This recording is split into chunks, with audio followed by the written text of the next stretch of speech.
Let's start today now. I have a few announcements before the talk, some important announcements. Number one, did anyone lose their swimming trunks? Well, this is from last year, right? So did anyone use these swimming in 2022? I guess not. Okay, so I guess I can wear them one more year. Number two, the co-op outside the station will be open today till 9 o'clock. So yeah, what I said yesterday was wrong. Cool. So till 9 o'clock today in the evening. Good. Third point. Today we will have the so-called advanced track from Andreas Löhr. He has requested me to inform you that advanced is a very relative term. So please take a look at the title. So it's about lazy evaluation. If this is something that interests you, please go to it, regardless of what you think your level is. Good. Then, thanks a lot for your help in cleaning up yesterday and folding the stuff. So neither me nor Jasper had to wait, so do some dumpster diving. So I guess everything worked out well. I don't know what BK was. Maybe she did, but yeah, thank you very much. Get your t-shirts today if you have not already got one. Tomorrow we may open it out to people if we have spares, so you can take an extra one. But today, if you don't have one yet, please get yours today. Good. And in case you have any other questions, you can use the help desk channel on Discord for these things. So for administrative things, infrastructure, things like that. Cool. Thanks, Farhad. Okay, so it's my pleasure to introduce to you Alexis King, who's the author of Hackett, which is a mix of Haskell and Racket. In the Haskell world, she's also pretty known for her work around delimited continuations, which she's going to talk to us about today. I think the previous ZuriHac talk by Alexis was one of the best received talks we've had over the years, so no pressure, Alexis. Yeah, pretty excited. Please take it away.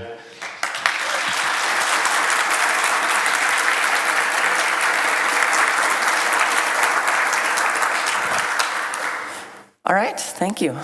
So, as the title of the talk sort of suggests, I'm going to spend some time talking about delimited continuations.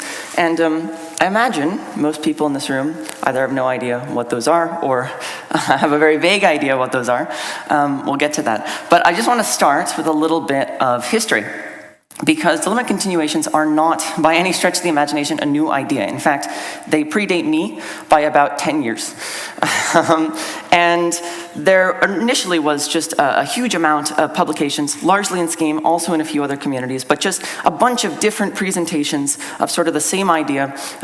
Many of them are essentially equivalent or almost equivalent, interchangeable, but, and this just kind of, I think, made things even more confusing, because if you go and you look, what are delimited continuations, you'll find all these different operations, and it's not clear which ones are canonical, and they just didn't really see very much mainstream adoption. But what's interesting is that in the past 10 years or so, 5-10 years, there has been renewed interest, not just within the Haskell community, but also within like the OCaml community, with OCaml 5.0, which was very recently released. They now have a form of delimited continuations. And there's even some discussion of adding delimited continuation support to Java, which is very mainstream. So there's been some interest, clearly, but obviously this is ZuriHac, so we're going to focus on Haskell.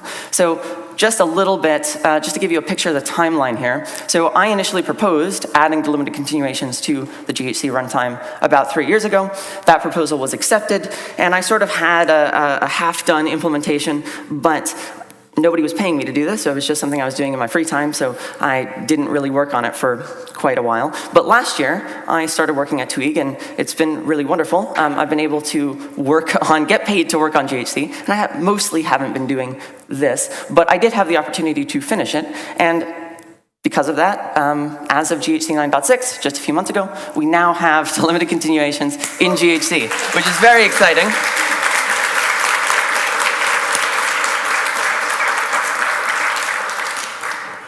So obviously, that's great, but as I said, nobody has any idea what they are, which is sort of a problem if people want to actually start writing libraries that use them. So obviously the purpose of this talk is going to be fixing that. And what I'd like to do is sort of present a slightly new presentation, not a wildly new presentation, not going to claim that anything in here is novel, but of this old idea in hopefully a way that I think is more illuminating than I think the sort of standard presentations you get. So just to start out, I want to discuss some terminology. So a lot of the time people will say continuations, and they really mean this as an abbreviation for, I mean, actually in some cases a few different things, but often for delimited continuations. And in fact, they're usually not even using it as an abbreviation for delimited continuations, but first-class delimited continuations. And in this talk, we're going to be talking about native first-class delimited continuations. So we have all these adjectives here, and I think for, again, a lot of people who frankly don't even know what continuations are, don't even know what the noun is here. These just sort of sound like superlatives, like I'm saying, you know, amazing, premium continuations. But in fact, each and every one of those adjectives is very important, and we're going to discuss them sort of one at a time. But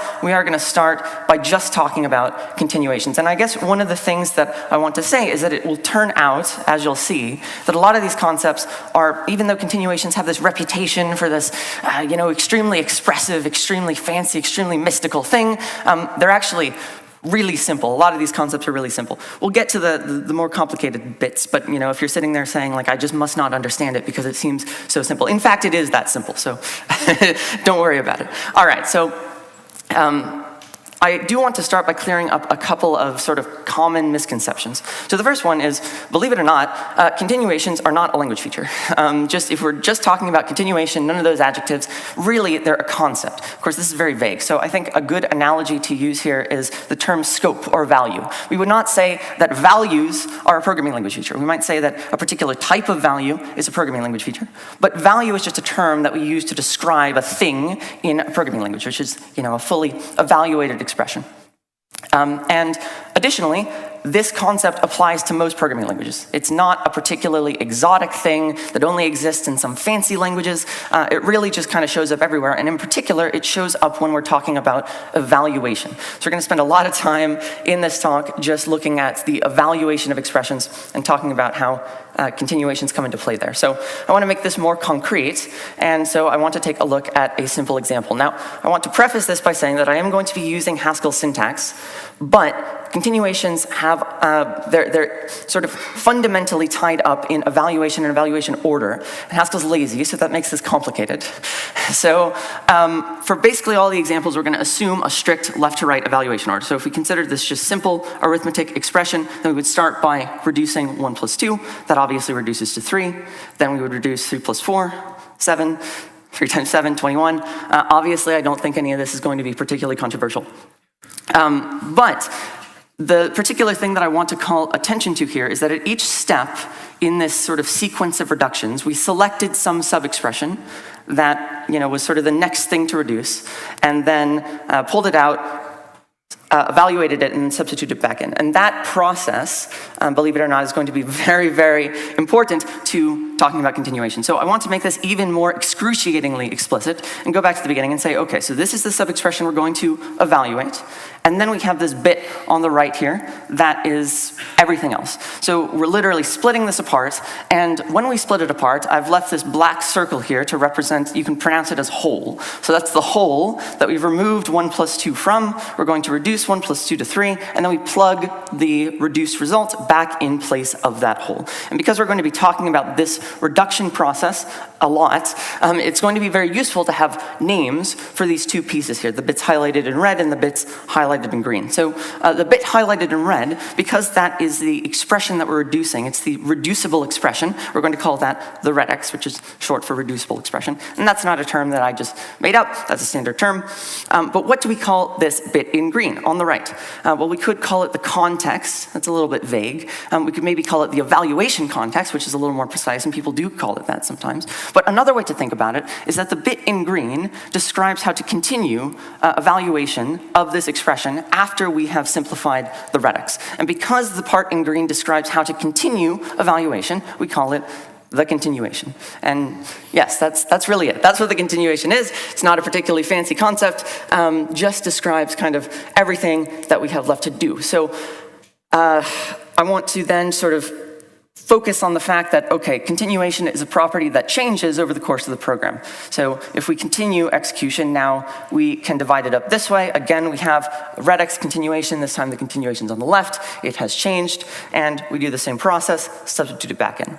Now, if we continue at this point, it may seem like, well, all we have now is a redx, but of course we can also think about that as just we have the empty continuation, we reduce it, substitute it back into that hole, and then we're done. Evaluation is finished. So what actually is the continuation, just to sort of recap and provide a few different perspectives. So obviously it's the context in which the redx is being reduced, and it is concretely an expression with some hole somewhere in it. It's also sort of, one way to think about it is that it's a place that after we're done doing, we're done taking one step of simplification, we return that value to that hole in the continuation. But I think the one that is most interesting and perhaps most useful for what we're going to be talking about is that the continuation is the remainder of the program. It's everything that we have left to do. And one way to make this even more obvious is by rearranging the program so that we've written it and sort of factored out those sub-expressions into statements. And now we just reduce the program sort of top down, one statement at a time. So we can do the same thing again. Now the redx is just, or the hole is just on the right-hand side of that let. Simplify, plug it back in. But now, of course, we just have this statement here, which is just fully reduced. X is just 3, so we can substitute 3 in for x, and that statement disappears. And so now the continuation has shrunk to be just these two statements. And so you can sort of see that as we step through this program, the continuation gets smaller and smaller, and it just corresponds to everything we have left to do. Now, of course, if we have some recursive function or a loop, then the continuation might not necessarily get infinitely smaller. It may in fact get bigger sometimes. But if the program terminates, then eventually it will reduce to a value and the continuation will become empty. Make sense? All right, so why care about this concept? Like, this is all well and good, but it just doesn't seem particularly interesting, because if you think about it, this process that we've been describing is extraordinarily mechanical, right? We just split up the term, we reduce the redx, we substitute it back into the continuation, and we repeat. And that's all we've been talking about. And so because of that, it might seem like the continuation is sort of the background, and the redx is the foreground. And obviously we care about the redx because that's what we're actually doing, but we don't really have much reason to think about the continuation itself, because it's just something we're so used to reasoning about in this way. Of course, there's more to do, but that's not what we're focusing on right now. So a sort of boring and maybe cop-out answer to this question is, well, compiler writers care quite a bit about the continuation, because you have to somehow keep track when the program is running of what there is left to do. But obviously, even among Haskellers, not all programmers are compiler writers. So I think it is obviously true that most programmers, most of the time, when we're just talking about these simple expressions, the continuation is just not that interesting. But there are situations where the continuation itself is actually interesting to think about. And that's when we talk about operations that don't, in fact, follow those rules. And in fact, I think sometimes it's possible to think about a number of operations in programming languages that are quite common as being operations whose explicit purpose is to manipulate the continuation. So let's give an example of that. So the simplest one is just exit. So exit, of course, is a very boring function because it just terminates the program. And if we sort of apply the same reasoning process that we've been applying and split this apart, then obviously the continuation is completely irrelevant because the program just exits. So in a sense, exit is an operation that just discards the continuation. So this clearly does not follow the rules we've been describing because exit doesn't reduce to a value. But, this is still not terribly interesting because, again, we don't care about the structure of the continuation. All we're doing is throwing it away. So we need something a little bit more complicated to really motivate thinking about the continuation explicitly. And a good example of such an operator, actually two operators, are throw and catch. So throw and catch, obviously very, very common in programming languages. One challenge, of course, is that every programming language sort of has a slightly different syntax for talking about throw and catch. And because in Haskell, there's laziness. We can sort of get away with it just being a function, but here, the syntax I'm going to use, okay, throw is just a function, very easy, it just raises its argument as an exception. But I'm going to use this syntax here, where I've just kind of put braces around the body to indicate that it's sort of, suspended somehow, just to be explicit about evaluation order here. And since we're just working in this sort of hypothetical, strict pseudo-Haskell, then it's just going to be, catches syntax. You can think of it that way. So this just evaluates the body, and if the body raises an exception, then it applies handler to it, much like catch actually works in Haskell. Not too complicated. So let's look at an example of that.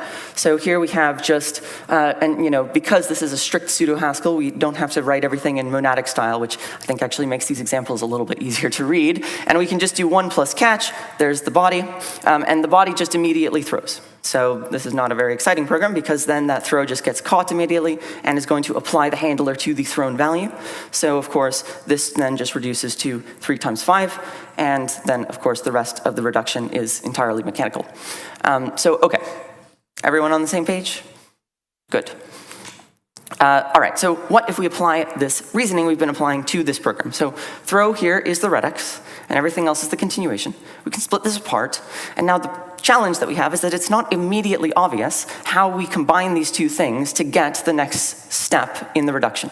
And so it might seem initially like this is not a useful way to look at things, because if we sort of look at this more closely, we have some of the continuation that is preserved, and then we have some of the continuation that's not. This bit is thrown away, but obviously not all of it's thrown away. So it seems like we're dividing along some other axis than the one that we've been looking at so far, and that's sort of true. But one way to sort of provide a more helpful perspective here is that we can take a look at the continuation, and we can note that catch sort of slices the continuation into 2 pieces. There's this inner portion of the continuation, and then there's the outer portion of the continuation. And so we can think of the continuation as sort of a nested, a set of nested continuations inside of each other, like Russian nesting dolls, where a throw will discard the inner portion and leave the outer portion alone. And so another way to think about this is that catch is an operation, and its main purpose is to delimit the portion of the continuation that is discarded. And because of that, we can sort of think of that inner red continuation as a delimited continuation, or delimited subcontinuation. And so this is what delimited continuations are. Again, not very complicated. In fact, I think a lot of these things, when you really just spell them out like this, they're so simple they almost seem kind of boring. But we'll get to the confusing bits. Don't worry. So before we do that, though, I've just kind of been working through all these examples in sort of a vague, hand-wavy way, and we haven't been very precise, and it's hard to compare all these different operations sort of side by side. So this is the part of the talk where I get to introduce some notation. And I know that every time you're watching a talk and somebody starts putting math on the screen, then everybody's eyes glaze over and they say, well, I'll just tune out until this bit of the talk is over. And I will confess, I've often been in that position. But I'm going to be very, very careful, and I'm going to introduce exactly 2 pieces of notation and nothing more, and they're both very simple, and they're going to be very important for the remainder of the talk. So do try to follow along. So the first one is just, looks like this, A arrow B, and you can read this as A reduces to B. And we're going to use this to be a little bit more precise about how evaluation works. So we've been talking about evaluation as this sort of process of we reduce sub-expressions, but now it's going to be useful to be very precise about what reductions we're allowed to do. So here's a simple example reduction rule, which says just not false reduces to true, and of course not true reduces to false. Again, not very controversial. But let's look at something a little bit more complicated. So here, if true, then E1, else E2 reduces to E1. So we're going to take the then branch. And similarly, we have another rule for taking the else branch. Makes sense? Okay, so this is all well and good, and this allows us to kind of describe how reduction actually works, what reductions we're allowed to do, but if we're given some expression like this, if not false then 1 else 2, then we have a problem because none of these rules actually match that expression. It doesn't match the ones on the top because there's this extra bit here, and it doesn't match the if then else expressions because the condition is not just a literal true or false. Now, obviously, given that we've been kind of doing this throughout the whole talk, you can say, well, okay, we can take the regex, split it apart from the continuation, and then, once we've done this, then that not false reduces to true rule applies. And then, of course, we can reduce that, substitute back in, and now the other rule applies. But we can't just say, well, okay, we can just do this, we can apply rules anywhere in sort of the sub-expression, because if we want to then compare this to operations that don't follow that rule, then we're going to obviously want to be very explicit about where we're allowed to do the reduction. So that brings us to our second piece of notation, which is that we're going to replace this reduction rule with a rule that looks like this, where we've surrounded both sides with this sort of E brackets. So So what does this mean? Well, so E here stands for some continuation. You might ask, well, why E and not C? I think it normally stands for evaluation context, but they're the same thing. And E brackets X means the expression formed by plugging the hole in that continuation with whatever X is. So to give a concrete example here, if we have this continuation for E, and then we have this for X, then E brackets X is if not false, then 1 else 2. And so now that rule does apply to this expression because we can decompose it into that continuation and that bit in the brackets, do the reduction, and the continuation remains. So again, just a sort of way of concisely writing down the reasoning we've been doing this entire time. So why bother with all of this? Well, because now we can write down reduction rules for these interesting operations. So exit, for example, we can just say, well, exit just throws the continuation away. So it only appears on the left-hand side of the arrow, but it does not appear on the right-hand side of the arrow. Very simple. Now, if we look at the rule for catch, it looks a little bit more intimidating, but it's still really not that bad. So let's just walk through it. So we have this outer E sub 1. So now there's 2 continuations here, the inner bit and the outer bit, as we were sort of alluding to before. The outer bit remains, as you can see by it's just preserved on the left and right side of the arrow, but the inner bit here only appears on the left, and that's because it gets thrown away. And then, of course, we continue execution by just plugging the hole in E1 with F applied to V. Make sense? Yes? The first one there, exit V, so it can be that the exit never really happens if I have like if false. How does that work? Okay, so the question is essentially, if exit appears under some if then else, and the branch is never taken, then it won't actually occur. So if you could just plug it into any hole, if you decompose the expression however you want, then this would imply that if it appeared anywhere, then it would just exit. So in fact, it is true, that's a very good question, which is that the shape of continuations, if we were to be more formal, is constrained. So for example, you are allowed to build a continuation where you put the hole in the condition of the if, but you can't build a continuation by putting it in the then or the else branches, and you have to reduce the condition and then use the reduction rule to pick one of the 2 branches and then continue. Another example of this is like if you have a expression that's like x plus y, then you can form a continuation by putting the hole on the left-hand side of the plus, but you can only put the hole on the right-hand side of the plus if the left-hand side has been reduced to a value. So that's not in the talk because that would just be more complicated, but it's a good question. All right, so it turns out that lots of operations can be described using this notation, and this is actually genuinely quite useful. And I'm not just going to sit here and list a bunch of rules because I don't think that would be very interesting, but you can describe all sorts of things this way, from non-deterministic choice, sort of prologue style backtracking, coroutines, all of those can be described very concisely using this notation. And so it's going to be very useful as we take a look at some more powerful control operators in just a bit. All right, so we've now talked about what continuations are, and we've talked about, question? So in previous slides. Yes? So it seems, you initially said that there aren't really, this isn't particular to any language, so we can have continuations in any language.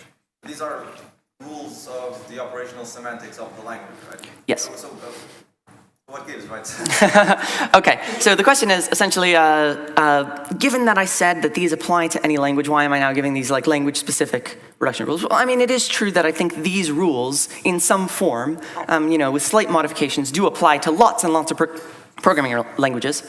In that, I mean, lots of programming languages have throw and catch, and they might not use quite this syntax, but they essentially work in the same way. But, as I said before, while continuation is a term that applies to essentially every programming language, in the same way that like value is a term that applies to every programming language, different languages have different types of values. Some languages have, first-class functions, some languages don't. And so this is a specific rule that uses continuations to describe a specific element of a particular language.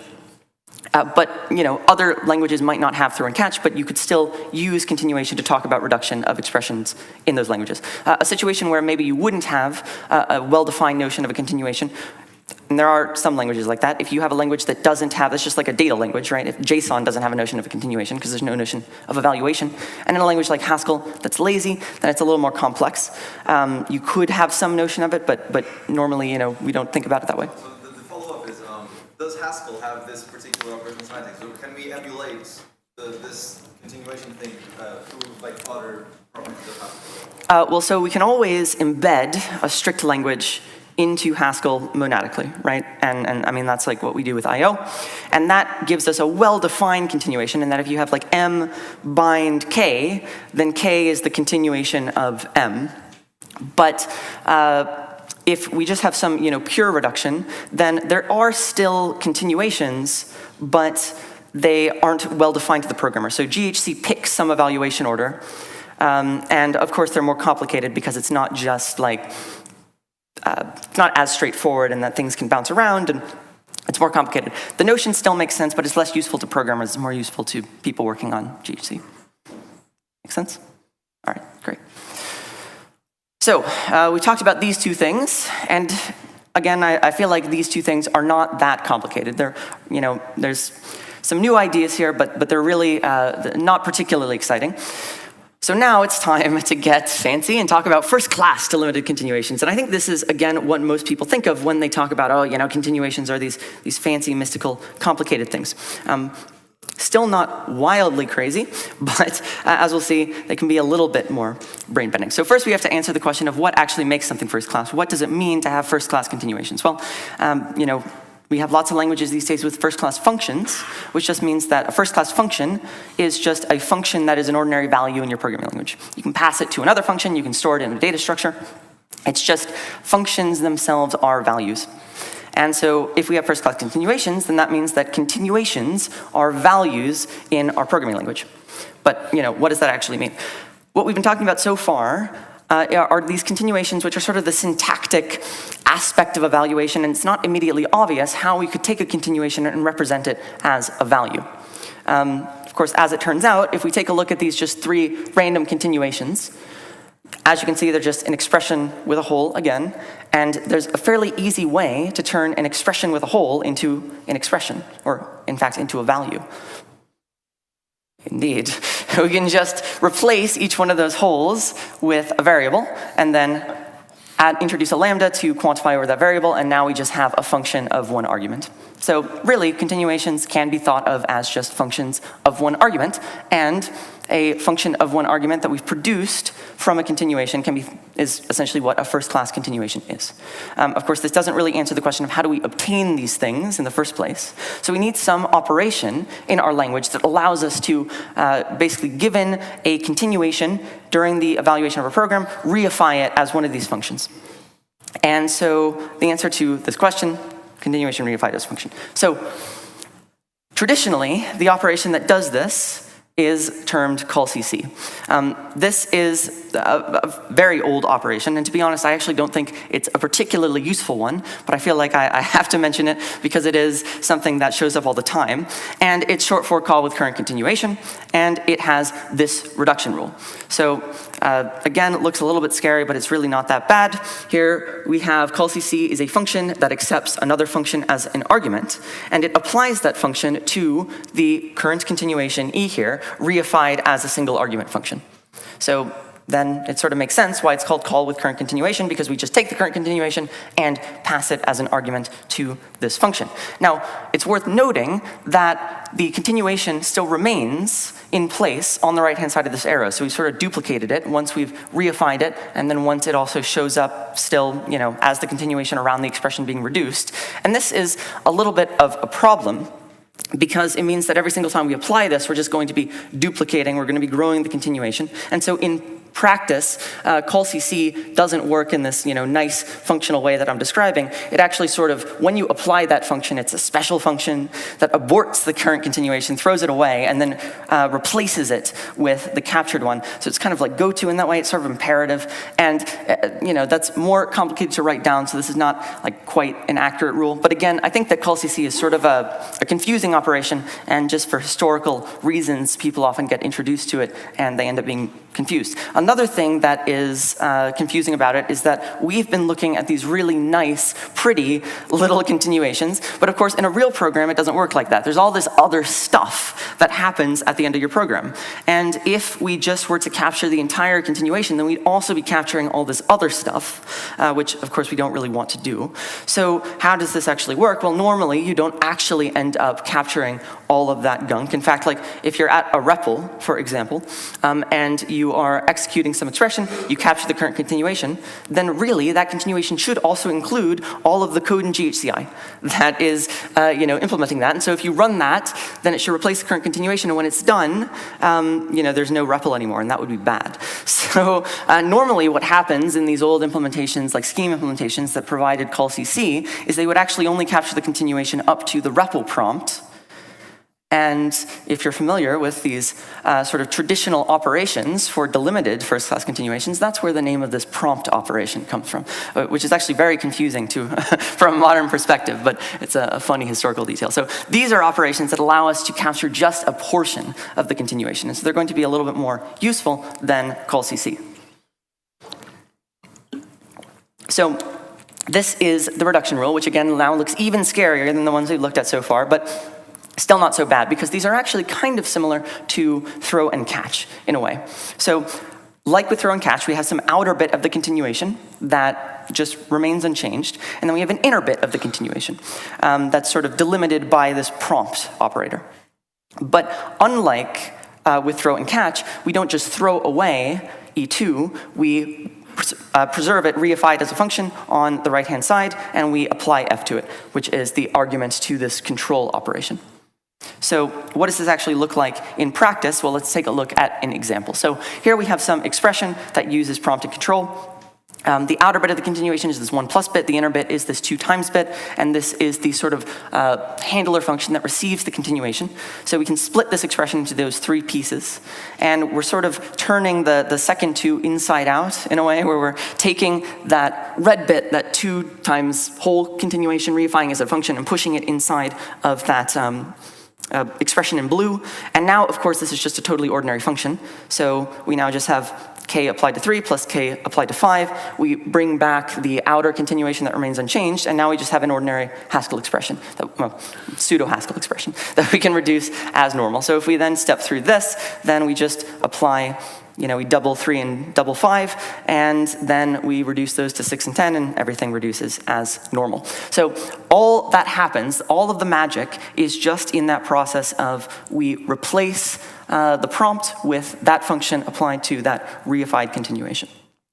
So this isn't, when you describe it, it doesn't sound that complicated, but the truth is that this is still really confusing. And I mean, even to me, reasoning about programs this way is not immediately obvious unless I really step back and think about it. And it's sort of surprising because, again, if we look at the rules for throw and catch and prompt and control side by side, they look almost identical. So why is it that prompt and control are so much more confusing? And for a while, this was very surprising to me. But I think I actually eventually figured out why it is. And there's a difference between these two rules, an important difference, and it's not just the capturing the continuation bit. So both of these operations have these sort of inner operators that, again, trigger the discarding of some bit of the continuation, and this function here is used to resume execution after they take place. But that function comes from a different place for each of these two pairs of operators. For throw and catch, the function is an argument to catch, which is at the position of the program where sort of control resumes. But in the case of control and prompt, the function is an argument to control, which is like it being an argument to throw. It's like if you pass the exception handler to throw, and then that resumed from the point of the catch, which is very strange because... Yes, it's an inversion of control, and it's very weird because the function is, syntactically very distant, or could be very distant. Obviously, in these simple examples, everything is nicely close together. But in real programs, throw and catch can be very far away, and so you end up with the function being very far away from sort of the point where it actually gets run. And so this is very difficult to wrap one's head around, and it's a little bit frustrating because the truth is there's no fundamental reason that it has to work like that. So we could imagine a sort of hypothetical alternative pair of operations, which I've just named delimit and yield. these are just names I pulled out of my butt. Also, I'm actually missing some parentheses around the lambda there, but you can just imagine we have block arguments turned on. So this works very similarly to throw and catch in that yield. Now just you pass it a value, and that value gets thrown up like an exception gets thrown up. And then we apply this function, which is an argument to delimit, like an argument to catch, to both the value that we threw and the continuation that we captured. And what that continuation that we captured does allows us to resume execution from the point of the yield. And so in a sense, these operations give us resumable exceptions. So if you've ever seen a language like Common Lisp supports resuming from the point of a thrown exception, delimited continuations are sort of a generalization of that. What's different between those two things is that this continuation that we've captured is just an ordinary function. So you can call it multiple times, for example, and resume from the same place twice, which is something that's useful if you're doing like backtracking search, but can be a little bit confusing. But a good intuition is to think of them as resumable exceptions. So just for completeness, let's sort of walk through the same example again, but using yield and delimit instead of prompt and control. And again, yield here is the regex. This bit here is the continuation.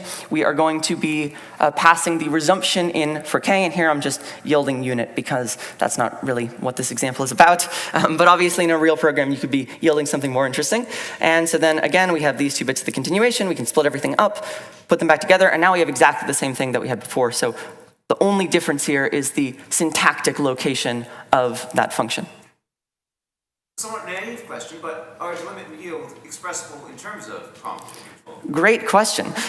So yes, I guess one of the both blessings and curses of delimited control is that they're these very powerful operations, and you can express them in any number of different ways, and they're all sort of mutually expressible in terms of each other. Now, one thing that I will get to a little bit later is that when we get to static typing of these operations, it becomes a little more complicated. I've carefully avoided not talking about static types in a Haskell talk. But it is indeed the case that these operations and indeed other forms of these operations are all mutually expressible.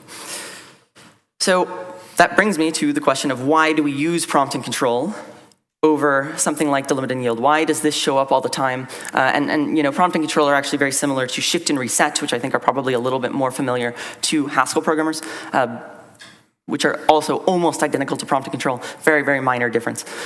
And so I think there's a few reasons why historically we use those operations instead of operations like yield and delimit. So one is that these are sort of, they were introduced in a paper, they were being studied as just like a class of very powerful control operators, and given that context where you're just trying to distill out the essence of delimited continuations rather than build a useful thing, they are in some ways simpler. They sort of just do precisely what, they give you precisely the ability to capture the a delimited portion of the continuation. I think maybe an even greater reason is that callcc existed.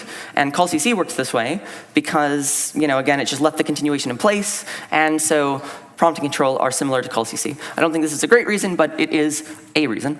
But then also, prompt and control, it turns out, are a little bit easier to statically type. So it is now finally time to talk about types, and I imagine some people in the audience were staring at me wondering when I would get to this point, maybe even a little annoyed that I'm not talking about types. And I do think that a lot of the time it's helpful to look at the types of things before getting into them. But what I've found when thinking about delimited continuations is that if you look at the types of these operations, they tell you almost nothing. They give you no intuition, and in fact, can be misleading. And so I've been very careful to not talk about types until now, because I think if you really think about just the reduction, just the semantics, then the types suddenly make a lot more sense rather than the other way around. So it's worth starting out by saying that typing exceptions itself is not trivial.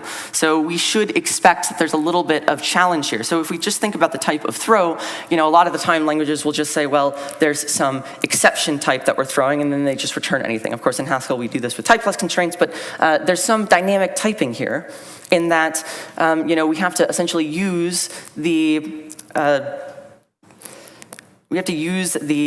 exception type class to essentially determine at runtime what the type of something is, and then run the appropriate catch handler based on what we've thrown. And that is a form of dynamic typing.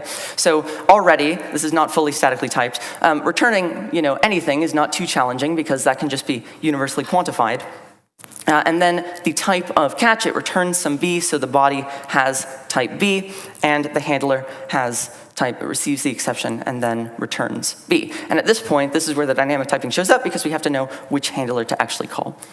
Now, this doesn't provide any problems, because in both cases, A and B here, these quantified type variables are just local to the throw and the catch, right? Throw just never returns, so we can just say, well, it just returns anything. And then we can say that, here the handler and the body just have to return the same type. But if we then start looking at, say, yield and delimit, we'll find that it's not quite so simple. So we can say that yield has, instead of an exception, we'll throw a delimiter tag, and you can imagine it working quite the same way. Delimit, again, just returns some type B, and these are now the obvious types for the different components. So this is obviously the captured continuation, where it accepts a value to plug in for yield, because yield returns an A. So if we look at the reduction rule, this corresponds to that. It has a hole. That hole corresponds to the point that we pulled the yield out of. And so therefore, yield returns is typed to return an A. So the context of the yield expects to receive an A. And therefore, the continuation is a function that accepts an A.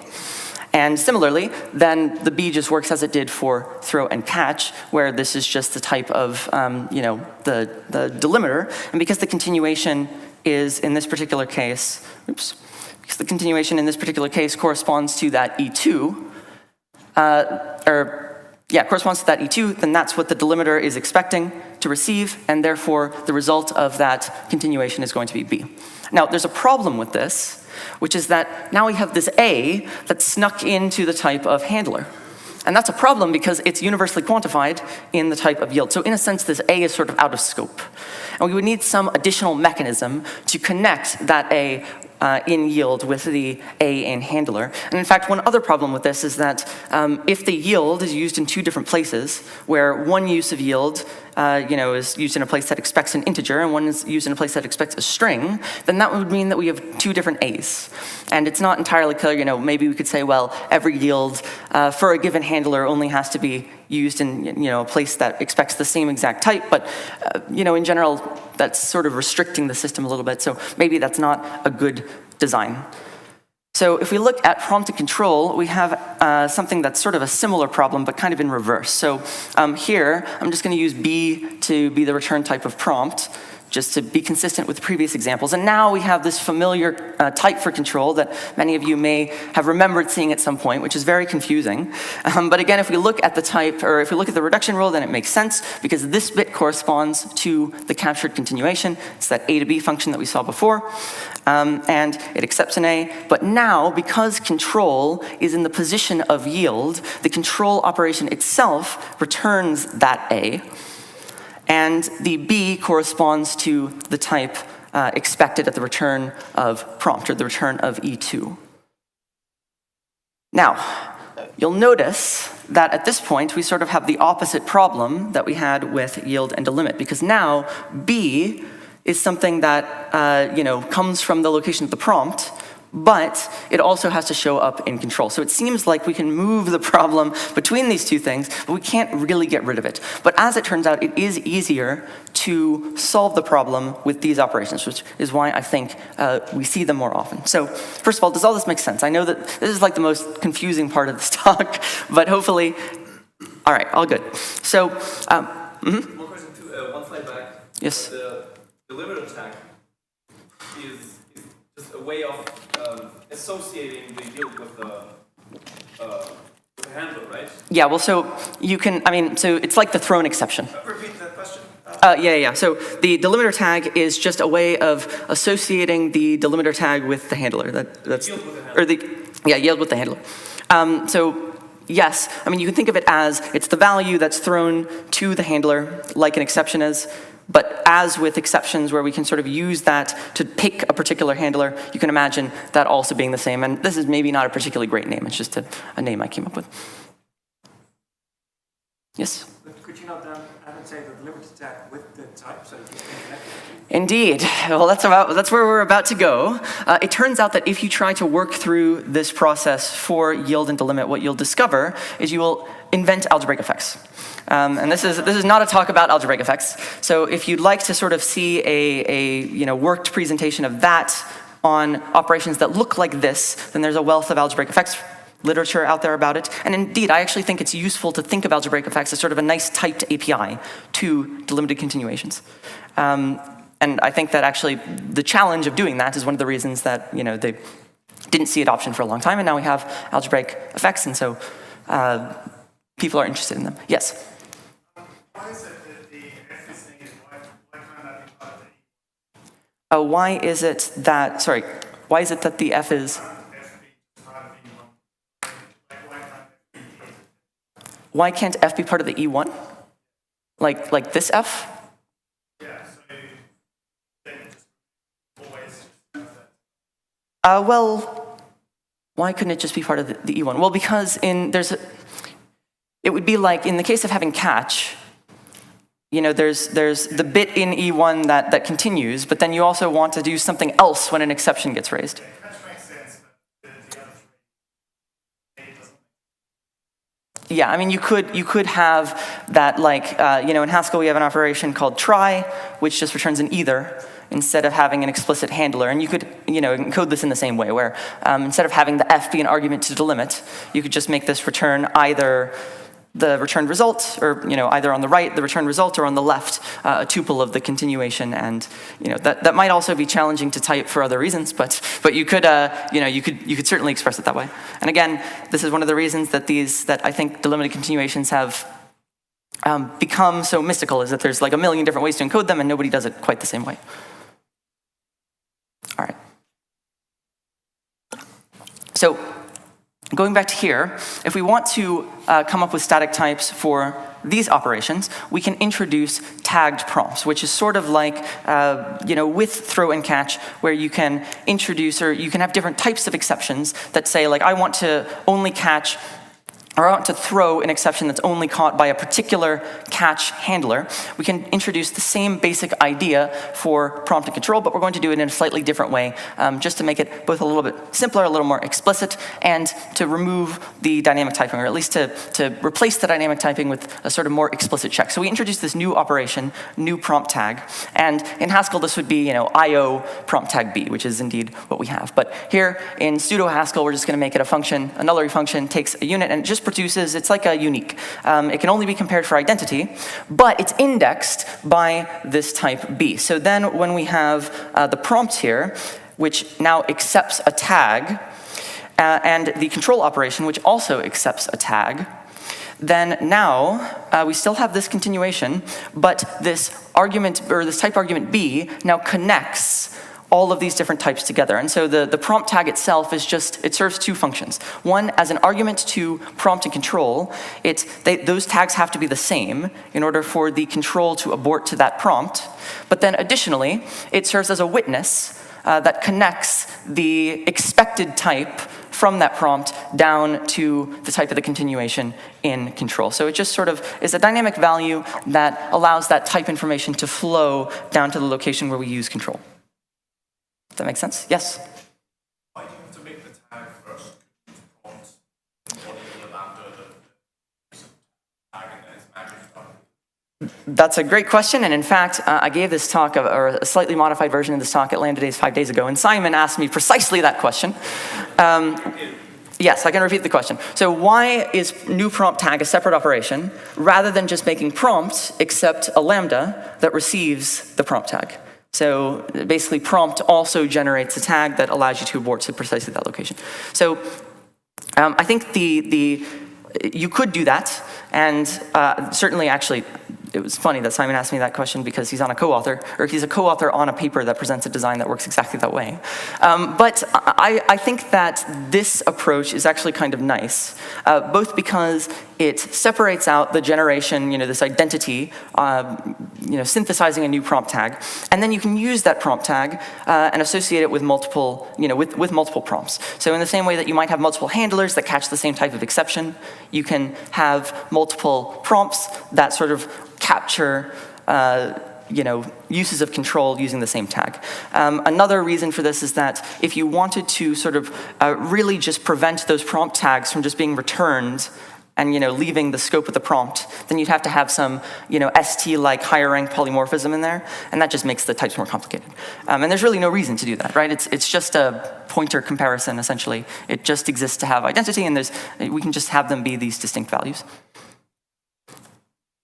Now, it is true that maybe in practice that is a common pattern, and so a library could provide something like that. Yes? Does it make sense for several prompts at the same time?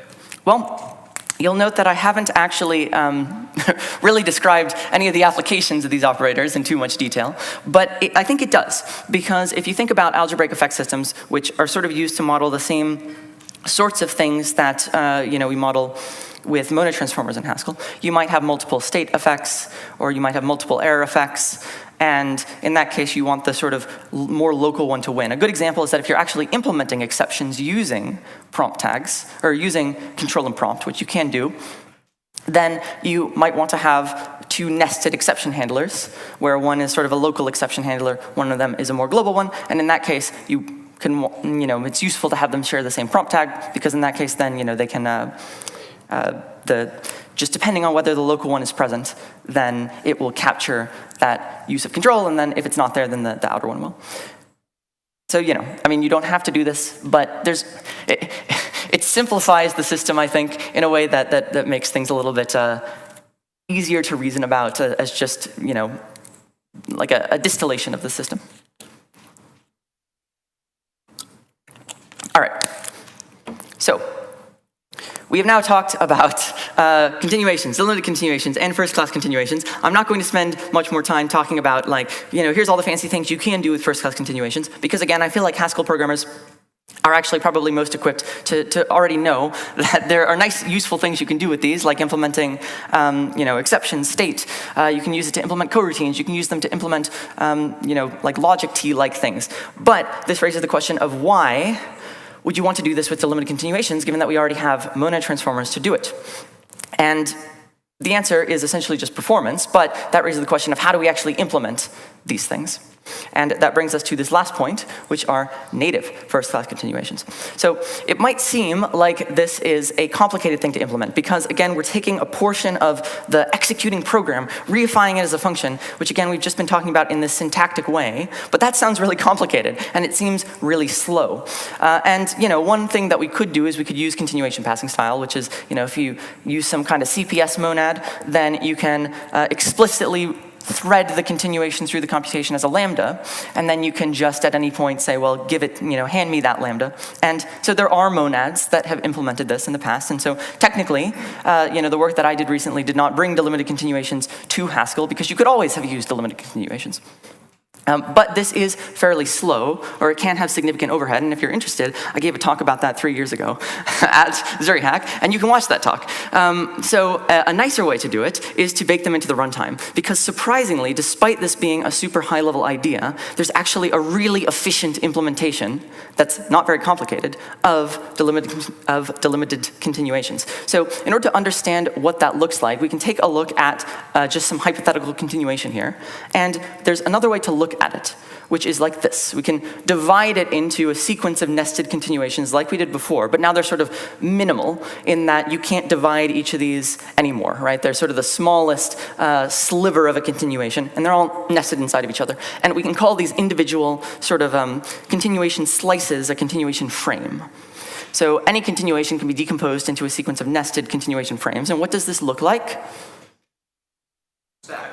A stack. This is a call stack. This is indeed, has a very direct correspondence with the actual call stack that, say, GHC or some other compiler uses to represent where you are in your program. And I mean, this is actually a good way of thinking about it intuitively, that the call stack keeps track of what's left to do in your program. So the call stack is the continuation, which is kind of cool.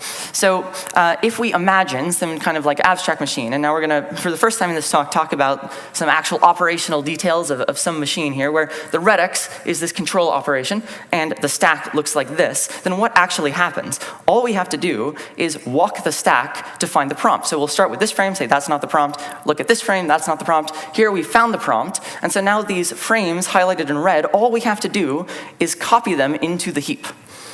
So we have now literally taken these stack frames, copied them into the heap, we removed them from the stack, and then we also removed the prompt from the stack. And now we continue execution by replacing that control operation with G applied to some heap object, which I'll call cont here, which contains a pointer to those heap allocated stack frames. And that's it. That's all we have to do to implement continuation. Now, of course, the question is what happens when we apply that continuation, because now it's a function, right? So this is a special function. To the programmer, it just looks like an ordinary function. But to the runtime, it's a special function represented by this chunk of stack frames. And so then when we apply it, say to this string hello, then we just do the process in reverse. We just take these frames, we copy them back onto the stack, and then we continue execution from there. And that is the entire implementation of delimited continuations, which, as if you've been paying attention, is literally just memcopy. And memcopy, okay, so you might say, well, memcopy, it's linear time in the size of the stack frames that we're copying, which is true. But keep in mind that even though we're illustrating it like the code itself is contained inside the stacks, you might say, well, what if I have some really big program? Then this would be very expensive. But keep in mind that each frame is really only storing a pointer to that bit of code. It's not actually containing the code. So each one of those frames just corresponds to the nesting depth of the expression. So in reality, a lot of the time, this is just a few words. And what that means is that computers are really good at doing block copies of a few words. So in practice, this turns out to be remarkably cheap. Now, of course, there are pathological cases where maybe it's more expensive, and so there are ways to optimize that. And if it turns out that people hit performance pathologies, we can maybe take a look at that. But remarkably, and this super high-level operation just corresponds to this very, very low-level operation, which I think is kind of neat, and is actually, I think, one of the best arguments for languages should have delimited continuations, because they're not that hard to implement, and they give you a lot of control over this very low-level operational detail. Yeah, pun not intended, actually. All right, so we have now covered continuations, delimited continuations, first-class continuations, native first-class delimited continuations, and that's really it. Now, of course, there's a few things that I want to mention, a few miscellaneous details that I've sort of glossed over a little bit. So you can optimize this further if there's particular assumptions about how the continuations will be used. So for example, in OCaml, they didn't just implement what I've described here. They implemented one-shot delimited continuations, which is to say, I guess they're not linear, they're affine, where you can only resume from that point 0 or 1 time, not multiple times. And the advantage of this is that you can optimize it so that you don't do as many copies, right? You're just sort of swapping a stack in and out of what you're currently running, but you don't have to be actually copying things around. And so they're using that to implement sort of user programmable thread schedulers, because that turns out to be, if you're just kind of yielding from a thread and then resuming it later, then you can represent that way. And, of course, this is something that if it turns out people want to do in Haskell, we could add operations to have sort of a special first-class continuation. Maybe we could even use linear types to help with that. So also, obviously, I have been talking about this sort of strict pseudo-Haskell, and Haskell is lazy. So in the real operations we have, they all live in I/O, or really, state hash, which is the implementation of I/O. And that allows us to have predictable ordering and a predictable continuation in a lazy language. What this does mean, though, is that you can't, for example, copy or capture the continuation across like a use of unsafe perform I/O. Because once you do that, you're going into lazy code, and then the order in which things are evaluated is not well defined, and so the continuation is not well defined. So we have some restrictions on how they're used in Haskell, but as long as you're working monadically, then you can do this, which corresponds, I think, intuitively to in the past, if you wanted to get continuations, you would use some monad. So the interface hasn't really changed. And of course, in reality, it's not just memcopy. There are a few other minor details that we had to worry about in GHC, but they really were quite minor. And it's really remarkable how little, how small the patch was to implement this. And really the most complicated thing was really just getting, if you're capturing a continuation, and that means you're unwinding the stack, and you manipulated the asynchronous exception masking states, then we have to save and restore that, and that is a little bit more complex. Yes? Can we have a version that works in ST? So I think in strict ST, it should work fine. In lazy ST, it won't. I think, and I guess like currently there's a way to convert safely between strict and lazy ST, and it's not an unsafe operation. So I think because of that, probably not in any safe way. But if you are just using strict ST, and in fact, I mean, the intent here is to use these to implement an algebraic effect system, which I have a library that does do that. It's not published yet. I need to finish it. Maybe I'll finish it today. But that provides a pure interface to these things in that, if you are doing I/O operations, which you can do, then you represent that at the type level and it's an impure computation, and then you have to run it in I/O. But if you're not, if you're just using like state and reader and things like that, then you can discharge that entirely in pure code. So yes, it's kind of a long-winded way to say that yes, you could make this totally safe to use in pure code. Yes? It's kind of hints at that maybe kind of a universal strict control structure. Can you express all of the control structure in it? So can you express all of the control structures in terms of these? Well, so it is true actually that in an earlier version of this talk, I said, well, maybe we can define a control operator as a thing that manipulates the continuation.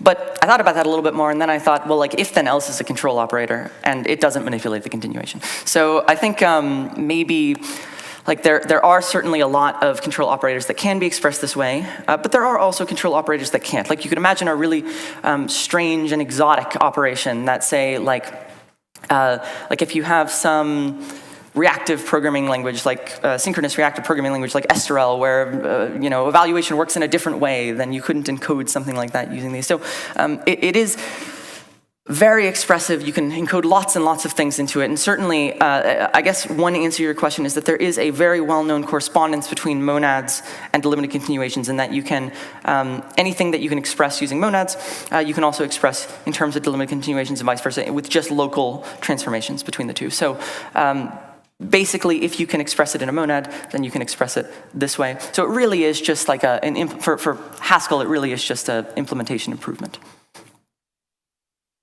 Yes? Content captures linear types to capture copies, so like applies twice. Could we use linear types to... What happens to linear types? What happens to linear types? Well, that's a good question. So, I mean, the truth is, I can answer this with, I haven't thought about it and it doesn't matter, because there's no safe API to use these primitives exposed in base. So the idea is that you wrap it in a, in a safe library that does allow you to do these things. But that's sort of a cop-out because, it doesn't really answer the question. I mean, linear types, they don't have, like from the perspective of the runtime, there's nothing special about them. They're just a type level thing. So currently we don't do anything special by like making assumptions, I believe. Is that right? Yeah. Yeah. We don't do anything special at the level of the runtime. So you could, because these are unsafe, you could implement something that doesn't respect linear types. Just don't do that. But it is interesting to think about, like, what would the implications be? Could you combine these with linear types? I think it would probably, you'd have to somehow restrict, you'd have to prevent somebody from resuming multiple times from the same place if you had something linear going on. And there would be ways to encode that in the type system. Yes? You mentioned that one-shot continuations could be more efficient. There's also ways of encoding generalized continuations. In terms of one-shot continuations. Yes. Yeah. Repeatedly generating new. Right. Do you think you would get back the same performance or worse? Like, does this generalize to a one-shot implementation? Does this generalize to a one-shot continuation implementation? So, I mean, certainly, I think we could add one-shot continuations. Maybe I don't entirely understand. Like, are you saying if we implemented delimited continuation or multi-shot in terms of one-shot, would that be appreciably, better or worse? Well, so it would be strictly worse in the sense that than if you're truly using them as multi-shot continuations, in that each time you resume the continuation, you then have to capture it again, which means that you're copying the frames back onto the heap or back onto the stack and then back onto the heap. So you're just doing one additional copy in that cycle. One shot, and this is the frustrating thing, is that if you really read, like, there's all these papers on here's cool tricks to implement callcc more efficiently, but then it turns out that the only thing that people actually use callcc to implement are delimited continuations in practice. So and if you're just doing delimited continuations, then it's much harder to have some general purpose optimization, something that doesn't make something worse. There are ways to, for example, if you know that you're going to capture the continuation for sure, you can maybe say, at the prompt, allocate a new stack, and then, connect it to the old one. And then when you do the control, you just disconnect the stacks, so you don't have to do a copy. But the problem is that then if you don't capture the continuation, you've allocated a whole new stack that you then just throw away, so it's actually worse. So, there's all these different use cases you can specialize for, but the one that we have in GHC, I just decided to do like the simplest thing, and then we can see how people use it. And they're still pretty fast. yeah. All right, any other questions? Yes. So with this stuff, you are building these stacks of the animated control as it makes it a little queasy. Doing a thing that is trying to win value now. Another thing you could just have is you just build stacks from scratch. Or like the oh, I don't want this big, collected something. Have you considered ever trying to make sort of first-class stack building separate from control operators? So the question, I think, is have you ever, the way that this works is kind of this magical reification of the control stack. Could you have some API that just allows you to build up those stacks in some other way, and then without doing this particular process? Some API for building first-class stacks that isn't, that's explicit, where you sort of say add a frame here, add a frame here. And I think my answer to that question is that is what function application is. In that when you apply a function, or when you have some expression, some nested expression, and you have a function application and then some argument, some sub-expression, then that is pushing a frame on the stack that when it returns will, the API for manipulating the call stack is what, it's just writing code. Could you have, would there be some advantage to having some way to explicitly add frames to a, I don't think so. I don't think it would buy you very much. Maybe I'm not envisioning what you are describing, but I think that basically, you could implement an interpreter that, you build up a stack of expressions and then you interpret it, and that would translate it into a call stack effectively. But again, I don't think you would gain very much by doing that. But maybe I'm just insufficiently imaginative. Thanks. Yes? Is there some violation of referential transparency possible? And I'm wondering if there's some kind of violation of referential transparency that can occur because the value of an expression now depends on the context. Yes, so are continuations impure? Yes, these operations do depend on the context, and that's why, we can only use them monadically. You have to be in some, monadic context that allows you to do that. Now, the sort of violation is very well defined. It's just that, rule, that evaluation rule.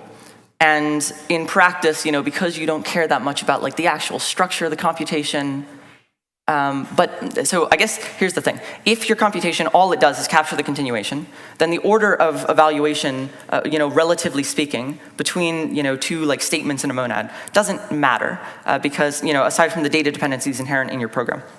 So if you just think about, okay, I have the rest of the program that just produces some value, then it's only depending on the context in the sense that, whatever the rest of the program happens to be is what you're capturing. But otherwise there's no weakening of those properties. But it is true, of course, that, that has to be well-defined in order for the meaning of these to be well-defined. So the context does matter. Okay, thank you.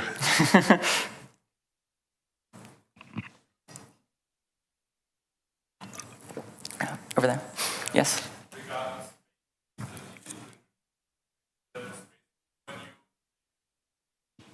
Could you introduce accidental space leaks when you save the continuation? So, saving the continuation will retain a reference to anything that is, actually needed by the remainder of that computation.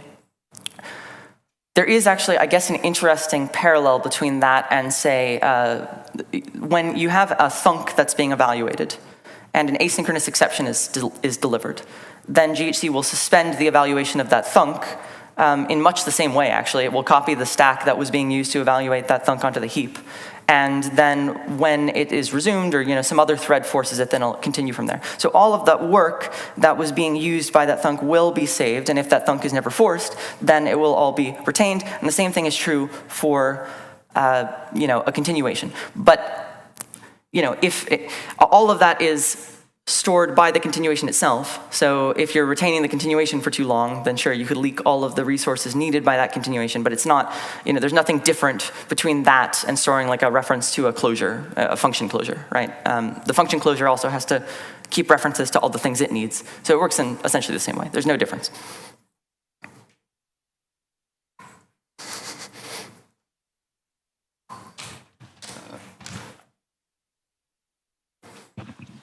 Thank you. So earlier we had a question whether we can express all control operators in terms of continuations. And we know that continuations have an isomorphism to monadic, to monads.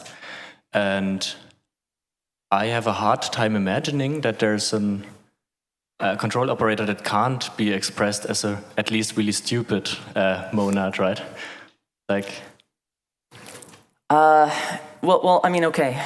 If you have a Turing-complete programming language, you can express everything. The question is, there's this notion of like Falaisen expressiveness, which is, can you perform some local transformation to encode something? And there are other languages with like weirder evaluation semantics where you can't directly encode that monadically. I think that's kind of outside the scope of what I'd like to talk about right now, but one example of that I gave is synchronous reactive programming languages. So things like that, they have sort of weirder notions of evaluation order, and so it's not a well-defined question. Like what constitutes a control operation, what doesn't. Depending on how you define it, you could say, oh, sure, these are universal, but then I think it would be sort of tautological. So I'm not sure that it's a super interesting answer to the question.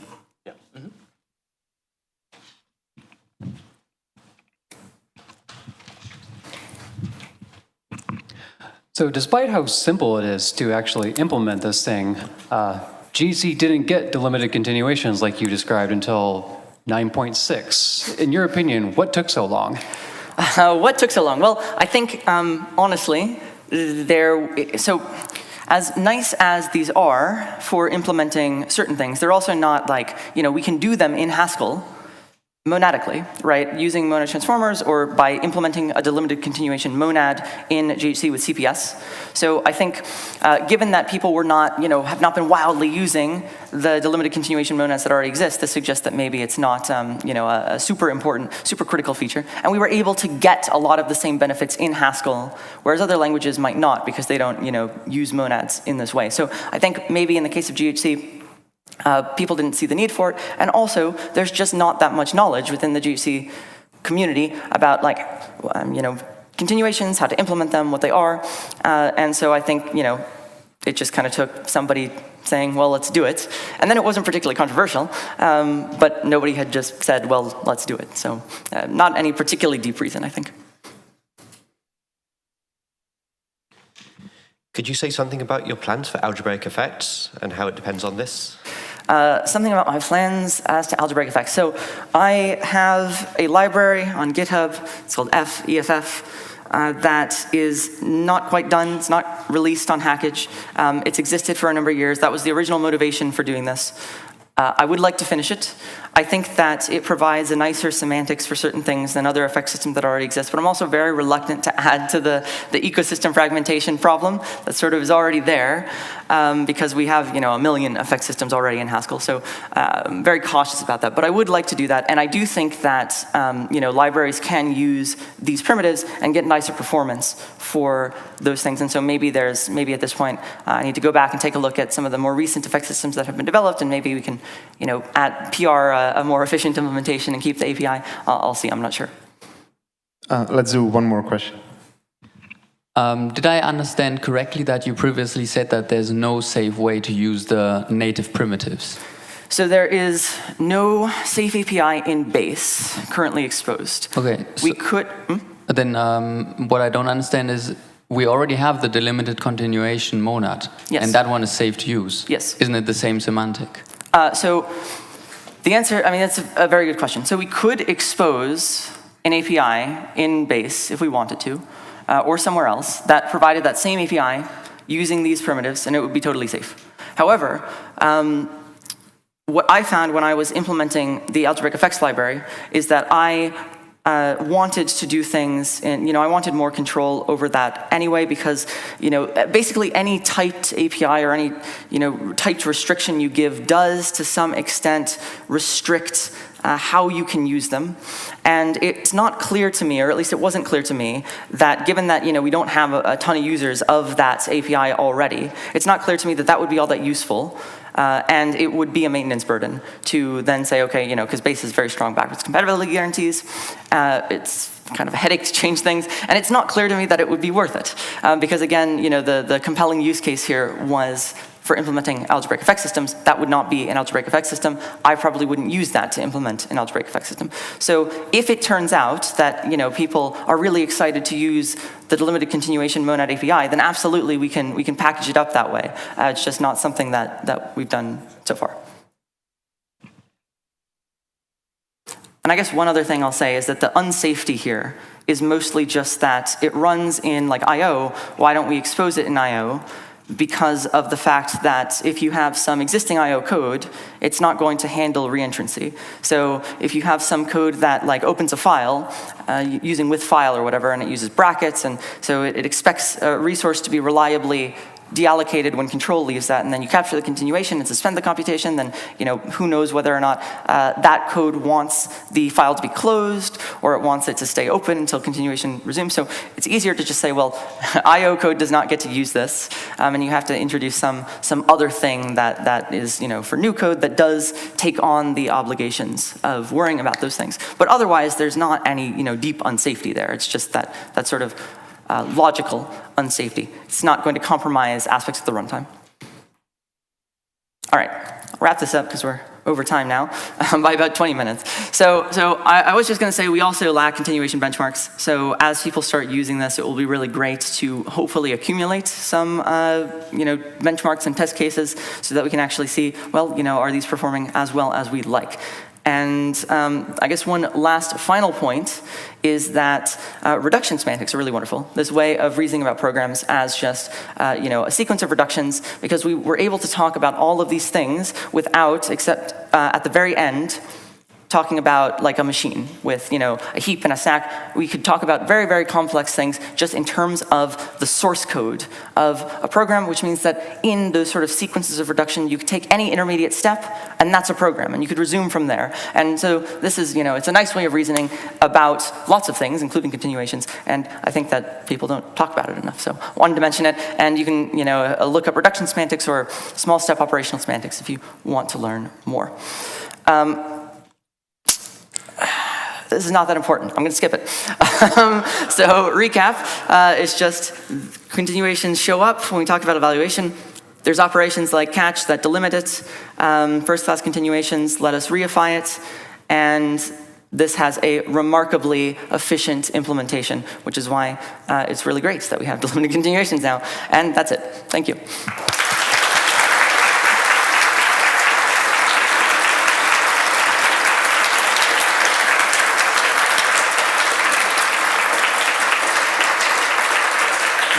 Thanks a lot. We have some Swiss chocolates for you. Yeah, thanks for the talk. So the next thing is going to be the lazy evaluation workshop, which will probably start 10 to 15 minutes later. So people have time to grab lunch before that. So yeah, let's thank Alexis again.